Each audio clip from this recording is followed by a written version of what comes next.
Welcome back to my channel, and today we are doing a foundation review. We are reviewing the Revlon 24-hour wear color stay foundation. Guys, I have a bit of a background story about this review and this foundation. I have been wanting to film I like filming product related videos because I want to try out different stuff and play around with things. And I'm not a foundation person, guys. I feel like I'm more of an eyeshadow person. I think when I walk into a drugstore or a cosmetic store, I always find myself checking out different palettes. But then I was like, oh, I wanna expand my interest when it comes to foundation, and I was this close to getting the Bobbi Brown weightless long wear foundation. But then I figured it's already out there, people have already reviewed it, people are already talking about it, people are already wearing it, it's popular. I just wanted to find something that's sort of like entering the market. And I realized that Revlon had been giving away a lot of PR packages to like beauty influencers, beauty bloggers, Instagram models, everyone in the beauty industry actually in South Africa.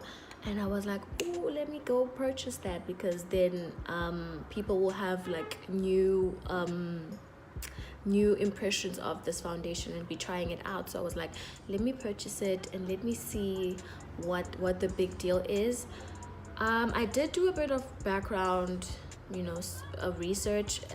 I just looked at the website, guys, and I know that the Colorstay range has been there for quite some time, so I don't really think this is like a new formula. I don't really think there's any changes to the previous Colorstay foundations, because the previous ones are still on shelves,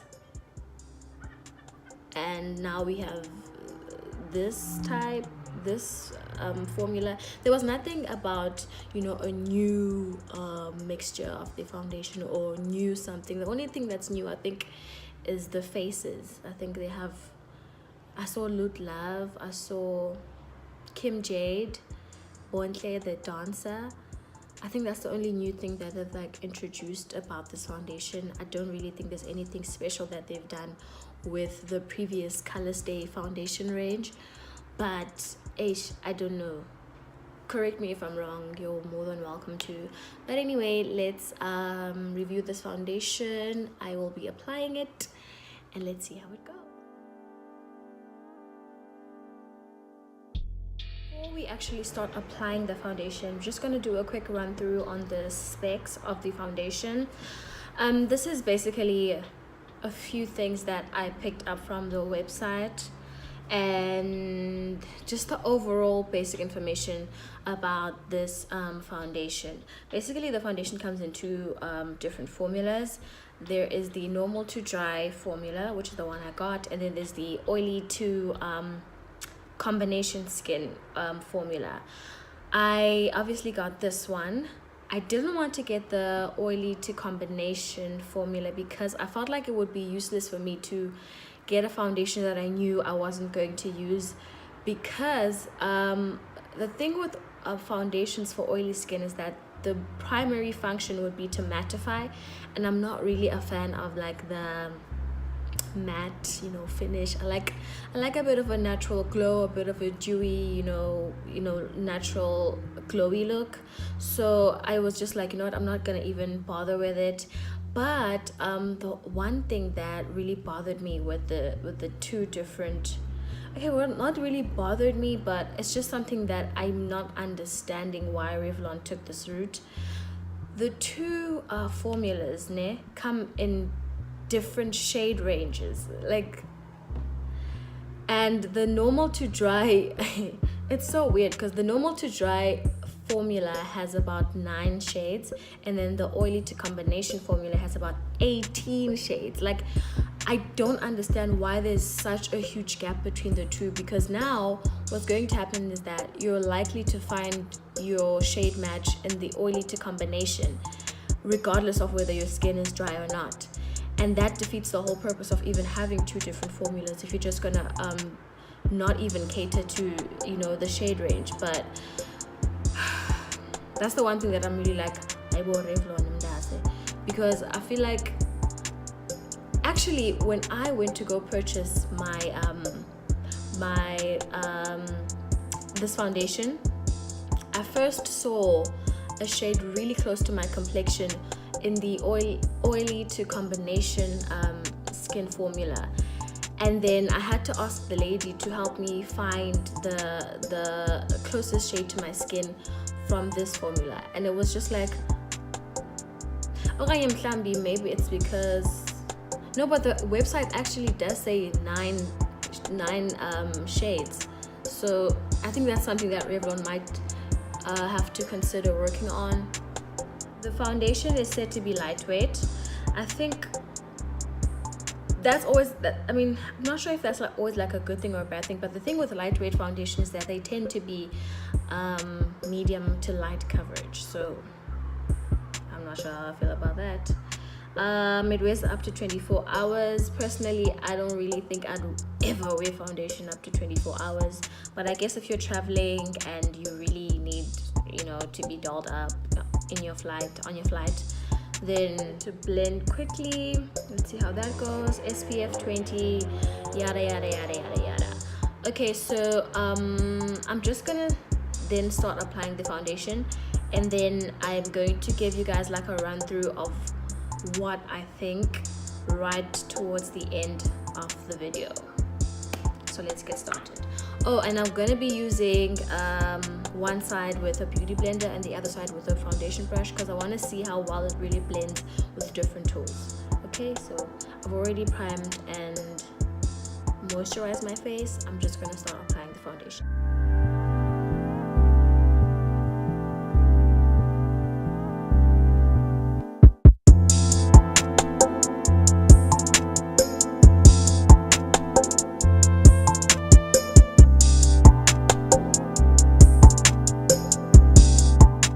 This is the side with just the beauty blender, and from what I'm seeing, the foundation definitely needs a bit of an extra layer.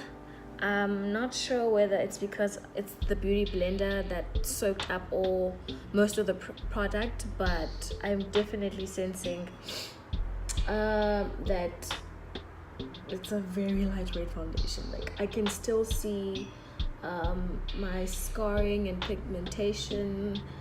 It's just okay. Let's not layer at the moment. Let's just cover the face with a brush first,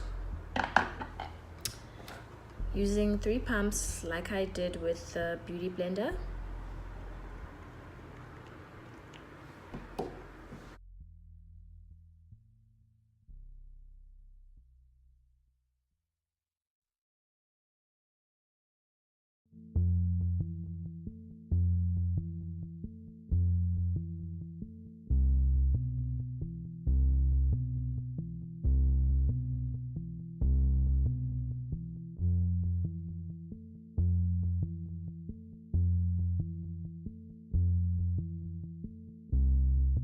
Seeing is that you really get a lot of coverage with a brush.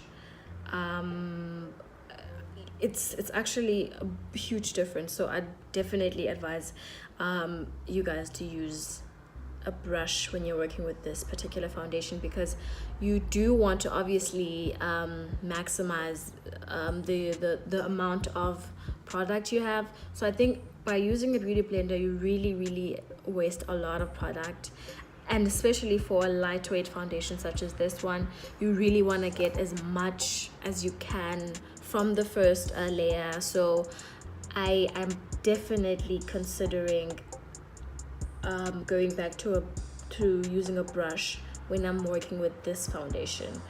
I'm just gonna do the rest of my face, and then I'm gonna give you guys like a run through of what my encounter is with this foundation. Okay, so I've had this foundation on for about a good 2 to 3 hours, and the reason why I wanted to let it sit because I wanted to really test out how it sits, you know, over a period of time. And one thing, okay, the foundation doesn't oxidize, which is a great thing. And one thing that I can really say I am in love with about this foundation is that it's really close to my natural complexion. Revlon is anyway notorious for being one of those brands that are really great when it comes to catering for people of color, so I knew that would definitely let Revlon shine in terms of that. And I'm not really used to, you know, like a gold undertone, like a golden undertone. I'm more of like, I tend to find myself liking a yellow undertone, but I really love this golden. Even when you look at the liquid itself, you can just see the creamy caramel toasty look, and it really comes through with the actual foundation when it's on your face. So that's the one thing I'm really crazy about. What I have noticed is that over time the foundation really dries down. Like she got drier and drier, and guys, like I said, I'm not a fan of the whole matte finish, you know, type of vibe. I like a bit of a glow, like a dewy finish, and the glow that you're seeing, guys, is highlighter and the sunlight. It's really not because of the foundation. And what I hate about matte foundations, especially for me having dry skin, is that I feel like I have wrinkles. Like you can see my wrinkles, you know, the lines all over my face. Everything is just on X-ray mode, and I just don't like that. Especially if I'm wearing makeup, I don't want those things to exist. And I feel like with matte foundations, it really makes everything crystal clear. And the finish was supposed to be demi matte, and I mean, I've never come across whatever that means, but I thought it would, you know, ease me into the matte finish, or at least it would be like a nice cut between dewy and matte. But this is matte, guys. Like this is matte, and I haven't worn a matte foundation in a very long time, so I was like you know. But this will be perfect then for someone who has oily skin. I think this would be the foundation for you. What I would say is perhaps avoid, you know, things like baking or powder when you're working with this foundation and you do have dry skin, and opt for like a citrus, you know, hydrating setting spray, or just make sure that you have like a good layer of moisture before you wear the foundation, otherwise she will get dry. Another thing that I really I'm not very impressed with this foundation, but it's not a train smash because the foundation is said to be buildable. It's definitely lightweight. Like it's not full coverage at all. It's not even medium. It's lightweight. It has a light coverage because you can even see the scar I have here, and those are things that I don't have time for, especially if I'm wearing makeup. But a lot of people tend to really vibe with this foundation. I think it's just, I really wanted to love this foundation, guys. Like, and I'm not saying I don't. It's just that there are a lot of things that I have to tiptoe around when I am wearing this foundation. And it's all because of preference, because I do prefer a full coverage foundation. I do prefer, you know, foundations that have a dewy finish, and this is just not meeting that mark. And I'm not a fan of like layering foundation over and over, because I feel like I'm wasting product, and I feel like I don't then want a lightweight foundation to be heavy on me. So I don't think I'll be really reaching out for it very often. I'm just gonna use it here and there, you know, maybe for hot days to avoid sweating and stuff like that. I think then I would pick this foundation out, but I mean, it's winter. I don't want to look ashy and like wrinkly, so I'm not crazy about this foundation right now, but definitely in the summer I think this is exactly what you would want to go for. I mean, Revlon is a great brand. It's one of those brands, whenever I think of Revlon, I think of my mom or my aunt or my older sister. And that's not to say it's for older people, but it's just an elegant, you know, mature brand. And I thought it was weird that I hadn't really used a Revlon foundation ever in my entire life. That's why I was like, okay, I'm getting it. So if I were to rate it out of 10, I would give it a 7, because it's really not a bad foundation. It's just that it doesn't cater to what I prefer or I tend to go for. So it's a hit and a miss. I do love the shade though. It's a very, I mean, I feel like I'm always caramel though, but what do you guys think?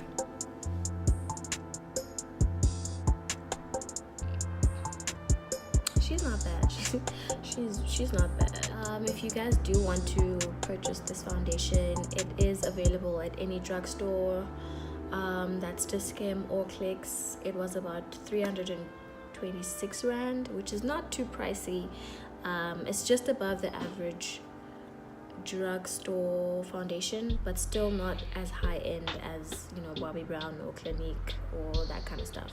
So it's definitely worth the purchase. I think it's something to have in your purse. Like I said, save it for summer.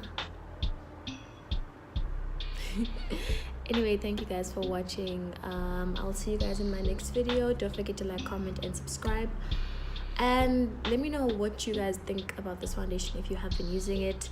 I've seen a couple of people who really like it on my Instagram.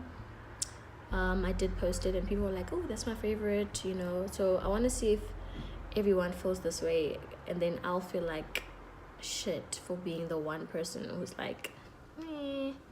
But anyway, thank you so much for watching. I'll see you guys next time.